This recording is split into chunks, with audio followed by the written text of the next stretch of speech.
اسرائیل نے ایسے میزائل تیار کر لیے ہیں جو طویل فاصلے تک کام کر سکتے ہیں، لیکن ان میزائل کے ساتھ مسئلہ یہ تھا کہ یہ میزائل سمندر پر تو پرواز کرتے ہوئے اپنا رخ درست رکھتے ہیں، لیکن اگر انہیں زمین پر طویل فاصلہ طے کرنا پڑے تو پھر زمین کی کشش ثقل اور زمین سے نکلنے والی مخصوص ریز کی وجہ سے ان کی سمت درست نہیں رہتی اور یہ ٹارگٹ سے بہت دور بھی نکل سکتے ہیں۔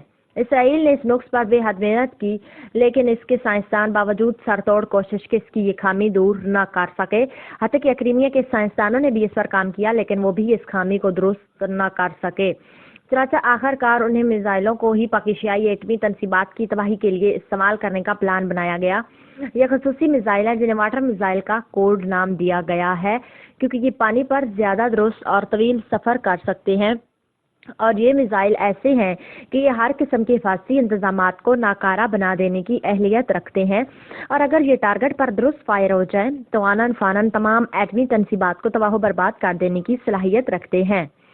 اس نقطۂ نظر کو سامنے رکھ کر جب پلاننگ کی گئی تو اسرائیلی ماہرین کی نظروں میں جزیرہ کارٹ آ گیا۔ جزیرہ کارٹ سے پاکیزیا تک سمندر ہے، اس لیے اگر کارٹ سے انہیں فائر کر دیا جائے تو سائنسدانوں کو یقین ہے کہ یہ درست طور پر پاکیزیا ایٹمی تنصیبات کو تباہ و برباد کر دیں گے۔ چنانچہ باقاعدہ خفیہ طور پر سروے کیا گیا اور کمپیوٹرائز تجربے کیے گئے جو درست ثابت ہوئے، جس کے بعد اس پلان کو فائنل کر دیا گیا۔ اس کے بعد کرانس حکومت سے خفیہ بات چیت کی گئی اور کرانس حکومت نے اسرائیل اور کرائمیا سے بے پناہ مراعات حاصل کرنے کے عوض انہیں کارٹ جزیرے پر واقع وہ جنگلات اس پلان کے لیے دینے کا خفیہ معاہدہ کر لیا۔ چونکہ اسرائیل، کرائمیا اور کرانس حکومت تینوں اس معاملے کو انتہائی خفیہ رکھنا چاہتے ہیں اور وہ کسی طرح بھی سامنے نہ آنا چاہتے تھے، اس لیے ان جنگلات کو ایک یورپی تفریحی کمپنی کو باقاعدہ فروخت کیا گیا۔ یہ تفریحی کمپنی اب وہاں سیاحوں کی تفریح کے لیے ایک بہت بڑا پروجیکٹ تیار کر رہی ہے۔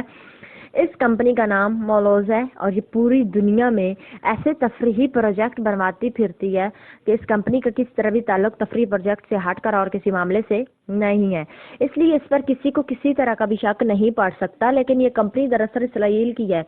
بہرحال یہ کمپنی کارٹ میں بظاہر تفریحی پروجیکٹ تیار کر رہی ہے، لیکن دراصل وہاں زیر زمین انتہائی خفیہ طور پر واٹر میزائلوں کا لانچنگ پیڈ اور ان کی فائرنگ کمپیوٹرائزڈ مشینری نصب کی جا رہی ہے، اور سائنسدان وہاں مسلسل گزشتہ 1 سال سے کام کر رہے ہیں۔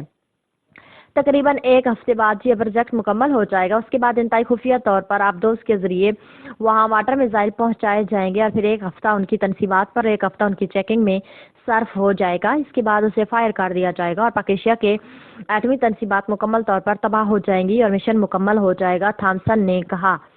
لیکن اس میں ہمارا کیا کردار ہوگا؟ وائٹ اور جیکوٹی دونوں نے بے ساختہ کہا تو تھامسن مسکرا دیا۔